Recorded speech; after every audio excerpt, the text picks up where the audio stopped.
नमस्कार मित्रों, महल की खिड़कियों में अपनी चित्रलेखा खड़ी थी और देखती है अनेकों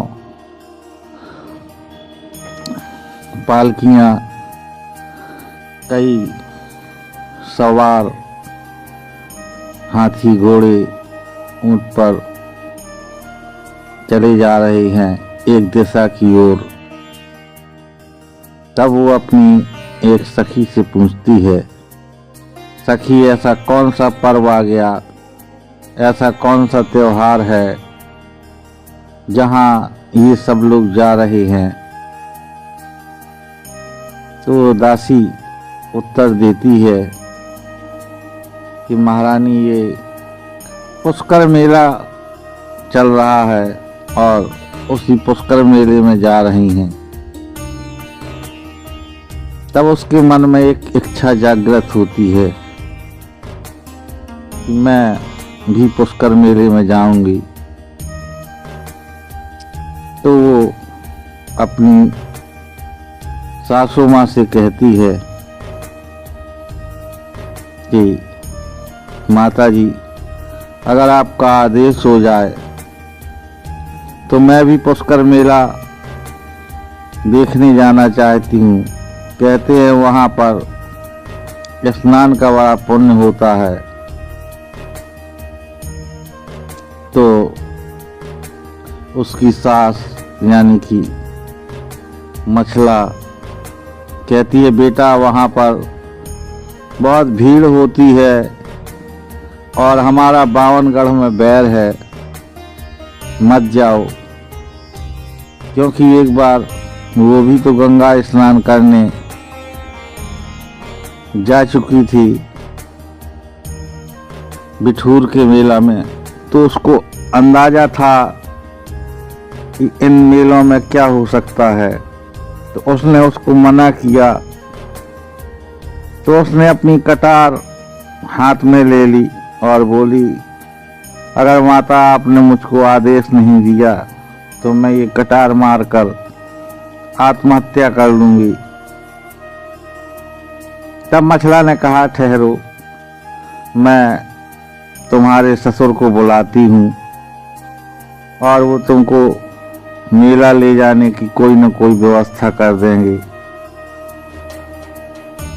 अपनी एक बांदी को आदेशित करती है कि जाओ, जाकर के तुम हमारे पति को लेकर के आओ और कह देना महारानी ने आपको बहुत शीघ्र बुलाया है।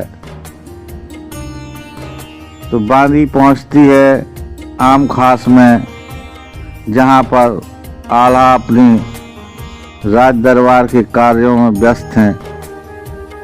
प्रणाम करती है और कहती है, महाराज आपको महारानी ने इसी समय बुलाया है। आला रानी की सूचना पाकर बड़ी द्रुत गति से महलों की ओर चल देते हैं। आगे आगे बांधी जा रही है और पीछे आल्हा आ रहे हैं। क्या करके वो महारानी को सूचना देती है कि महारानी जी, आल्हा इसी ओर आ रहे हैं। और मछला रानी उनके स्वागत की तैयारियां करती है। आते ही उनको पान का बीड़ा देती है और अपने हाथों हवा करने लगती है। आला कहते हैं कि ये बताओ कि तुमने मुझे बीच दरबार से क्यों बुलाया है। तब वो कहती है कि आपकी बहू पुष्कर मेले के लिए अड़ गई है और पुष्कर मेले का नाम सुनते ही आल्हा को काटो तो खून नहीं। कहते हैं कि बेटा वो तो बहुत बड़ा मेला होता है, वहाँ तरह तरह के राजा, जादूगर, साधु सन्यासी आते हैं, बहुत भीड़ होती है। हम तीर्थों का जल मंगवाई देते हैं और तुम यहीं घर पर स्नान कर लो। लेकिन उनकी बहू चित्रलेखा कहती है कि या तो मैं अपने प्राण दे दूंगी, नहीं अगर आपको क्षमता है तो आप मेरे पीहर भेज दें, मैं अपने पिता के घर से उस मेला में चली जाऊंगी। तब आल्हा कहता है कि ठीक है, मैं तुमको मेला दिखाने की व्यवस्था करता हूँ। और हीरा धीवर को बुलाकर आदेशित करते हैं कि बहू का मन है पुष्कर मेला में जाने का, तुम पालकियां सजा लो और हम सभी लोग पुष्कर मेले में जाएंगे। सारी तैयारियां हो जाती हैं। चित्रलेखा भी अपनी तैयारियां करके तैयार हो जाती है। तब वो इंदल से कहते हैं कि चलो। तब इंदल मना कर देता है कि दादा मैं नहीं जाऊंगा, ये औरतों की ढकोसले हैं। तब आल्हा स्वयं और मलखान के पुत्र बहोरन लाल को साथ में लेकर पुष्कर मेले को प्रस्थान करते हैं। रूपनबारी, मन्ना गुंजर ऐसे 500 जवान वो अपने साथ में छांट कर लेते हैं और पुष्कर मेले में पहुंच जाते हैं 4 दिन पहले।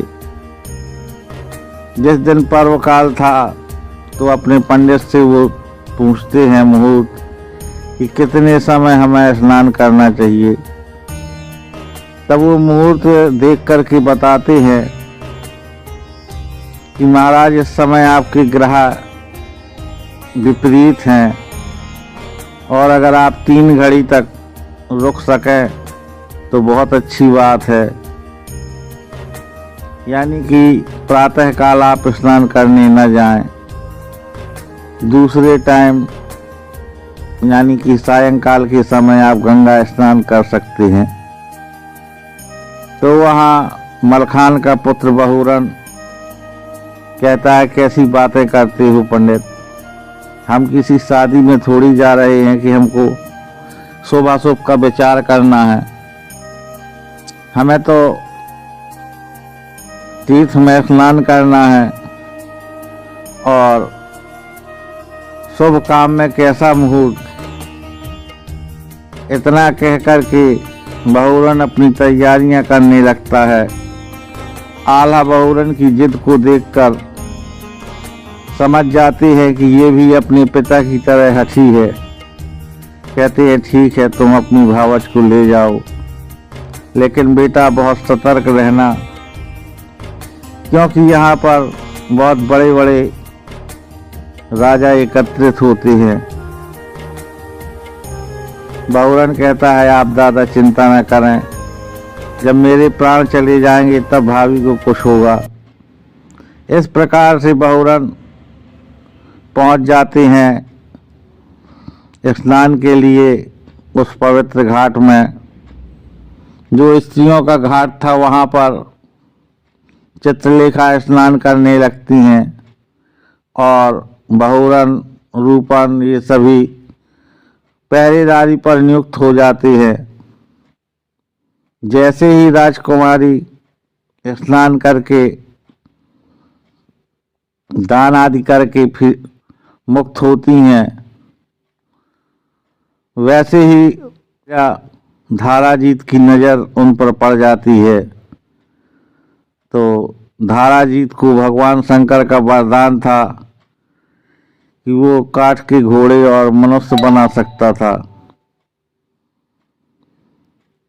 तो वो अपने मंत्री कमल सिंह से कहता है कि ये यकायक बिजली सी कैसी कौंधी है, और कमल सिंह सारा वृत्तांत बताता है कि ये आला की बहू इंदल की पत्नी है और ये उसी के आभूषणों की चमक है और अद्वितीय सुंदरी है।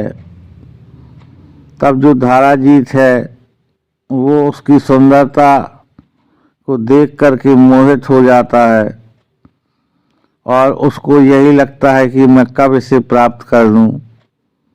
तो वो अपने मंत्री से अपना उद्देश्य बतलाता है कि मैं इसे पत्नी के रूप में पाना चाहता हूं। तब वो मंत्री कहता है, क्यों बैठे बिठाए आफत मोल लेते हो, क्योंकि ये आला की बहू है, तुम्हारा नामो निशान मिट जाएगा। लेकिन वो नहीं मानता है और कहता है कि जाओ, मेरे राज्य में जो जादूगरनी चंदू है उसे लेकर के आओ। बैठे बैठे फ्री की तनख्वाह लेती है और वो चंदू जादूगरनी को बुलाता है। उससे कहता है कि मैं तुमको एक जागीर दूंगा अगर तुम मेरा ये काम कर लाओ।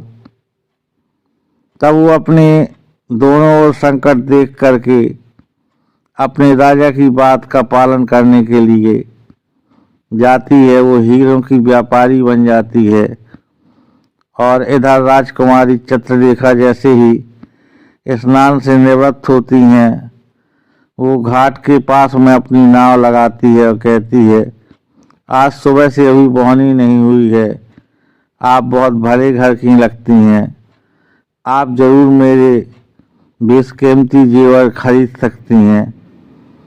और दिखाती है तो जो रानी चित्रलेखा है उसके सुंदर जेवरों को देखने के लिए उस नौका में चढ़ जाती हैं।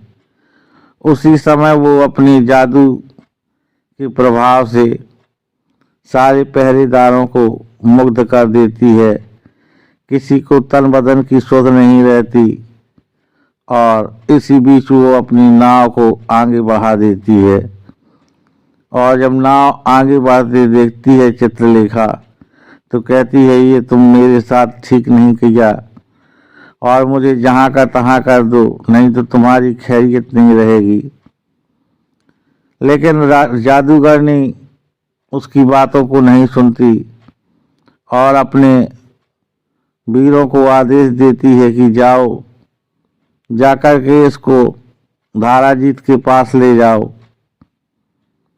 तो राजकुमारी चित्रलेखा भी थोड़ा बहुत जादू जानती थी, तो उसका एक बैताल था, वो उसकी रक्षा के लिए आगे आता है, लेकिन उन 4 वीरों के आगे हार जाता है। इस तरीके से वो धाराजीत के सामने पहुंच जाती है। धाराजीत उसे अपना उद्देश्य बताता है कि मैंने क्यों हरण किया। वो कहती है कि आपने गलत किया है और इस तरीके से सतियों के मान के साथ खेलने से तुम्हारी इज्जत नहीं बढ़ जाएगी, तुम्हारा सर्वनाश हो जाएगा। तो कहता है, बदजुबान, तू हमसे जुबान चलाती है, मेरा जो मन होगा मैं मनमर्जी की करूँगा। और उसके इरादों को भांप कर चित्रलेखा अपने मन में विचार लाती है कि मुझे युक्ति से काम लेना चाहिए। तब वो कहती है कि राजन, आप गुस्सा ना हो और आप की बात मैं स्वीकार करती हूँ, लेकिन आप मुझे 1 वर्ष का टाइम दीजिए। और इधर धाराजीत जब नहीं मानता है तो कहता है कि मैं तुम्हारी एक बात नहीं सुनूंगा। तब वो कहती है कि अगर आप मुझे मोहलत नहीं देंगे तो मैं ये हीरा चाट के प्राण दे दूंगी। और जब ऐसी बात सुनता है तो धाराजीत विचार मन में करने लगता है कि अगर ये मर जाएगी तो मैं किसके सहारे से जीऊंगा।